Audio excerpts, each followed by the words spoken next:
네, 코스피가 9월 마지막 장을 하락으로 마감하고 있습니다. 좀처럼 힘을 내지 못하는 우리 증시가 징검다리 휴일로 시작하는 10월에는 힘을 낼지 허재환 유진투자증권 리서치센터 상무 모시고 자세한 얘기 들어보겠습니다. 상무님 어서 오십시오. 네, 안녕하십니까. 네, 우리 증시는 왜 이러는 겁니까 이거?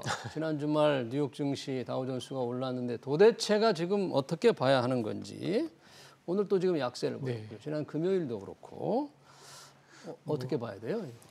아무래도 저희 국내 문제가 조금 더 심각한 게 아닌가라고 좀 보여지고요. 국내 문제라 함은 네. 최근 들어서 금투세를 비롯한 여러 가지 논란들이 아직 끝나지 않다라는 그놈의 금투세요. 네. 이게 사실 이제 기존에 주식을 투자하는 입장에서는 사실 금투세가 일부 사람들한테만 적용이 되는 문제다라고 볼 수가 있긴 합니다만은 신규 자금으로 주식을 투자를 하려는 사람들 입장에서는 사실은 뭔가 기대 수익이 높아야지 주식시장으로 돈을 유입을 시킬 텐데 그런 측면에서 봤을 때 아직까지도 결론이 나고 있지 않다라는 부분, 그리고 혹시라도 이게 시행됐을 경우에는 어쨌든 기대 수익률이 떨어지는 거기 때문에 기본적으로는 좀 투자 심리에 부정적인 영향을 좀 미치고 있다, 이렇게 좀 볼 수 있을 것 같고요. 예. 그다음에 또 한 가지는 역시 반도체라고 좀 볼 수 있을 것 같습니다. 반도체. 뒤에 조금 더 말씀을 드리겠습니다만은 마이크론 실적을 통해서 HBM, 특히 AI 쪽의 반도체 수요는 굉장히 좋다라는 것들이 일단은 좀 확인이 되고 안심은 했습니다만은 기본적으로 이제 이 HBM 쪽에서의 매출 비중이 아직 크지 않은 삼성전자 와 같은 쪽은 여전히 PC라든지 핸드폰이라든지 이런 일반 반도체에 대한 수요에 대한 걱정들이 계속해서 남아 있다 보니까 전반적으로 이제 외국인들도 저희 삼성전자를 비롯한 이 반도체를 조금 더 팔고 있고, 이런 부분들이 그 반도체뿐만 아니라 다른 산업이 있는 미국 시장, 그다음에 적극적으로 부양을 하고 있는 중국 시장에 비해서 한국 시장이 상대적으로 좀 부진한 이유가 아니었나라고 좀 보고 있습니다. 아니, 중국 증시가 굉장히 부진할 때만 해도 중국도 부진하니까 우리가 수출을 많이 하는 중국이 안 좋으니까 그랬는데 요즘 중국 증시도 굉장히 좋단 말이죠. 미국도 괜찮고 중국도 괜찮고 G2가 다 좋은데 G2에 의지하는 우리 한국 경제가 그렇게 지금 어렵나, 이런 걱정이 좀 됩니다. 외국인들 아까 이제 계속 판다고 하는데 우리 반도체 주식을 그러니까 많이 파는 거긴 합니다만 이렇게 지속적으로 판 적도 좀 드문 것 같아요. 근데 이제 외국인 투자가들이 사실은 올해 상반기까지는 주식을 좀 많이 샀었습니다. 우리 상반기까지? 네, 상반기까지 사다가 사실 이제 반도체 수출 증가율이 정점을 찍고 조금 둔화가 되면서부터는 외국인 투자가들이 확실히 이제 매도 우위로 돌아섰던 게 아닌가라고 좀 보여지고요. 결국 외국인들이 한국 주식시장을 아주 굉장히 미워한다, 셀코리아다, 이런 의미보다는 반도체에 대한 생각이 아직까지는 굉장히 좀 보수적이고 조심스럽기 때문에 외국인들의 어떤 그 한국 주식에 대한 어떤 매도 압력들이 조금 더 계속 이어지고 있는 게 아닌가라고 좀 보여집니다. 반도체 수출 증가율이 증가는 하고 있는데 사실 증가율이 중요한 거잖아요. 주식시장에는. 증가율이 조금씩 둔화된다, 그런 얘기네요, 지금. 네, 그렇습니다. 최근 수출 통계에서도 그런 게 좀 확인이 되고 있나요, 우리? 그럼요. 저희가 수출 증가율이 10%대 후반대까지 갔다가 지금 11%대까지 떨어졌는데요. 반도체 같은 경우에는 올해 4월달, 5월달만 해도 수출 증가율이 40%, 50%대였다가 지금 사실 이제 30%대 초반으로 떨어졌습니다.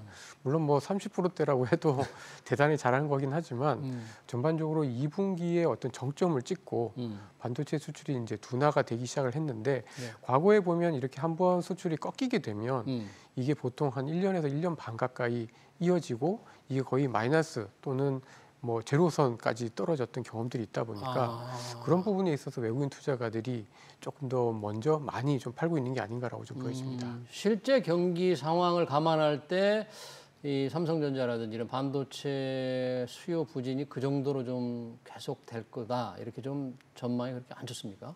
그렇지는 않습니다. 그러니까 보통은 이제 결국 반도체도 경기 사이클을 굉장히 많이 타는 산업이거든요. 그리고 이제 이게 장치 산업이라고 얘기를 하지 않습니까? 이건 만들어내는데 공장도 많이 지어야 되고 기술도 많이 들어가고 돈이 많이 들어가다 보니까 한번 설비를 해놓고 나면 그때부터 돈을 많이 벌다가 여기 이제 사이클이 끝나게 되면은 또 이제 한동안 돈을 못 벌게 되는 사이클이 나오면서 어떤 시장에 있어서의 어떤 등락이 굉장히 좀 심한 편입니다. 근데 이번에는 그래도 HBM이라는 것들이 있고 아무래도 AI 수요가 좀 있기 때문에 이번에는 그래도 좀 연착륙하지 않겠나라고 좀 보고 있는데 아직까지 이게 좀 기대일 뿐이지 확인이 되고 있지 않다 보니까 전반적으로 봤을 때 지금 반도체에 대한 시각 그리고 특히 반도체 주식 내에서도 삼성전자에 대한 시각이 조금은 더 부정적이지 않나라고 좀 보여집니다. 예, 뭐 확인되진 않았습니다만 삼성전자 뭐 파운드리 공장 지금 3분의 1 정도 가까이 셧다운이 돼 있다. 세웠다. 수요가 안 되니까 팔리질 않으니까 뭐 그런 얘기도 좀 들리고는 있습니다. 과연 실제 어떻게 그럴지 한번 좀 확인을 해볼 필요가 있습니다만 지금 오늘은 뭐 반도체 주가가 일제히 떨어지기 때문에 뭐 차별화가 좀 보이지는 않았었는데 얼마 전까지만 해도 삼성전자가 좀 더 내리고 하이닉스는 뭐 그래도 SK 하이닉스는 괜찮고 그런 약간 차별화 조짐이 좀 있었죠. 어떻습니까? 네, 맞습니다. 사실 하이닉스 같은 경우에는 오를 때도 훨씬 더 많이 올랐고요. 삼성전자는 사실 반도체 주식들이 올라가는 국면에서도 뭐 별로 뭐 이렇다 할 상승을 보이지는 못했기 때문에 굉장히 차이가 컸다라고 좀 볼 수가 있고 최근 들어서는 오히려 이런 격차들이 뭐 오늘은 조금 비슷비슷합니다만은 이런 격차들이 계속해서 지금 커지고 있다 이렇게 좀 봐야 될 것 같은데요. 아무래도 이제 이런 HBM과 관련된 내용들, 그다음에 기술과 관련된 내용들 때문에 아무래도 이제 두 기업들 간의 어떤 격차가 주가로 그대로 드러나고 있는 게 아닌가라고 좀 보여집니다. 그러네요. 반도체 관련 외국인들이 계속 팔고 있다. 자, 우리 증시가 지금 기대하는 게 미국인데 미국의 그동안에 이제 빅컷을 지난 19일 날 했잖아요. 0.5%포인트 떨어뜨렸는데 그걸 확인하는 지표라고 봐야 됩니까? 8월에 이 개인 소비 지출 물가 지수가 발표됐는데 상당히 2% 아랫단으로 나온 거죠. 어떻게 결과를 어떻게 해석을 해야 할까요? 예, 이제 결과로만 보면은 2.2%, 지난해 같은 기간 대비해서 2.2%밖에는 안 올라서 어떻게 보면 뭐 미국뿐만 아니라 각국의 중앙은행들이 다 물가 2%를 목표로 하고 있는데 뭐 2.2%라고 하면은 거의 목표에 도달했다. 그러네요. 이렇게 볼 수 있는 수준까지 떨어졌기 때문에 아무래도 연준의 이번에 50bp 금리 인하에 대한 어떤 정당성을 충분히 좀 부여를 해주는 지표였다. 이렇게 좀 볼 수 있을 것 같고 아무래도 연준이 그러면 그 다음에 어떻게 될 거냐라고 봤을 때는 다음 11월 회의 어떻게 될 건가? 뭐 50bp까지는 아니더라도 적어도 25bp씩 꾸준히 내릴 수 있는 가능성은 굉장히 높아졌다라고 좀 볼 수 있을 것 같아서 이번 지표는 확실히 미국의 지금의 어떤 고민은 물가는 지났다. 연준이 어느 정도 물가에 대해서는 승리를 한 게 아닌가라고 좀 볼 수 있을 것 같습니다. 그러면 이제 투자자들의 관심은 물가 둔화보다는 과연 고용이라든지 소매 판매라든지 생산 이런 게 어떻게 될 것인가에 달려 있다고 볼 수 있는데 그런 관점에서 본다면 11월, 12월 두 차례 회의가 있는데 11월 미 FOMC에서 지난 9월처럼 이번 9월처럼 빅컷을 한 번 더 할 가능성은 혹시 어느 정도나 좀 예상이 되고 있나요? 지금 금융시장에서는 한 50% 정도 반영을 좀 하고 있는 것 같습니다. 그 정도로 이제 기대감이 큰데 사실 지금 미국의 경제 지표를 보면은 생각보다 괜찮거든요. 경제 지표가 괜찮다.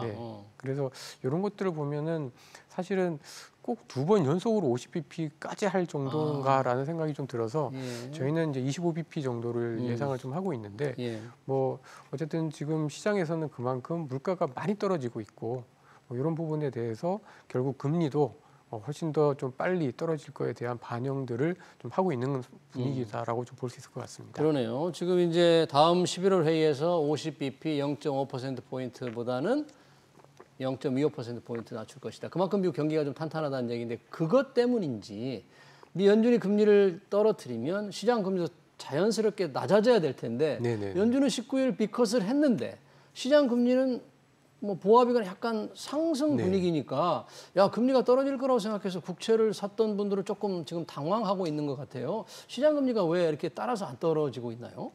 그러니까 예상했던 것보다 미국 경기가 괜찮으니까 미국의 어떤 금리 인하의 속도, 금리 인하의 폭이 결국엔 내년, 내후년을 봤을 때 그렇게 크지 않을 거다라는 생각들로 좀 투자자들의 생각들이 좀 반전되고 있기 때문이 아닌가라고 좀 보여집니다. 결국 이제 미국 경기가 정말 안 좋고 뭐 미국이 금리를 한두 번 내려서도 도저히 안 될 정도로 나쁘다라고 하면은 아마 금리가 더 많이 빠졌어야 했어야 됐을 것 같은데 지금 그렇지 않다라는 거는 그만큼 미국의 연착륙에 대한 기대가 높아졌다. 네. 이렇게 좀 볼 수 있을 것 같습니다. 어. 근데 이제 제가 좀 말씀드리고 싶은 부분은 네. 지금 저희가 보고 있는 지표들은 다 좀 지난 지표들이고 지난 지표고. 예, 그리고 특히 물가라든지 고용이라는 거는 경기에 선행하기보다는 후행하는 성격들이 좀 크기 때문에 예. 앞으로도 미국의 물가나 고용은 조금 더 떨어질 가능성이 높아서 전반적으로는 금리는 떨어지되 시장 아마 금리가 떨어진다 이거죠. 예, 떨어지되 떨어지는 속도가 음. 아주 가파르진 않을 걸로 완만하게 떨어질 걸로 그렇게 예상을 하고 있습니다. 네, 시장 금리는 낮아질 거다. 다만 속도가 좀 완만해질 거다. 지금 미국 증시는 뭐 지난주에 다우지수는 뭐 계속 지금 네. 연중 최고치를 구가하고 있잖아요. 그 전체적인 상승 흐름은 탄력을 계속 받을 것으로 지금 봅니까? 예, 사실 뭐 미국은 계절적으로 봤을 때도 이게 이제 10월 달이 지나면은 11월에 또 대선이 있는데 대선. 예, 대선이 끝나고 나면 대체로 보면 미국 시장이 또 좋았습니다. 대선 이후에는 예.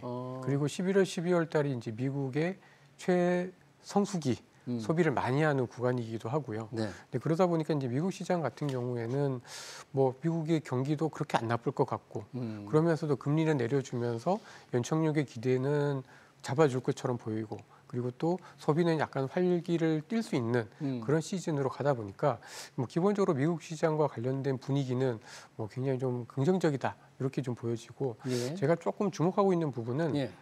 사실 미국의 금리가 굉장히 높은 수준, 굉장히 5%라고 하면 굉장히 높은 수준임에도 이미 한번 불구하고 비컷했지만 5%니까. 예, 그럼에도 불구하고 미국의 통화량이나 예. 미국의 대출 증가율이 그렇게 많이 떨어지진 않았습니다. 아, 그러니까 그만큼 이제 돈이 많다는 거죠. 근데 돈이 많은 상황에서 또 경기가 나빠질까봐 금리를 이렇게 또 빨리 인하를 해주면 생각보다 미국에서 돈이 더 많이 풀리면서 예. 자산 가격이 동반 상승할 수 있는 뭐 이런 약간 뭐 에브리싱 랠리 또는 에브리웨어 랠리 뭐 에브리웨어, 에브리싱 모든 것이 오르고 모든 지역이 다 오른다. 예, 그럴 수 있는 가능성도 그래요? 조금은 좀 보인다 이렇게 좀 말씀드릴 수 있을 것 같습니다. 그러니까 금리가 높은 수준이지만 돈이 많이 풀려 있다. 네. 그리고 금리를 이제 좀 낮춰간다.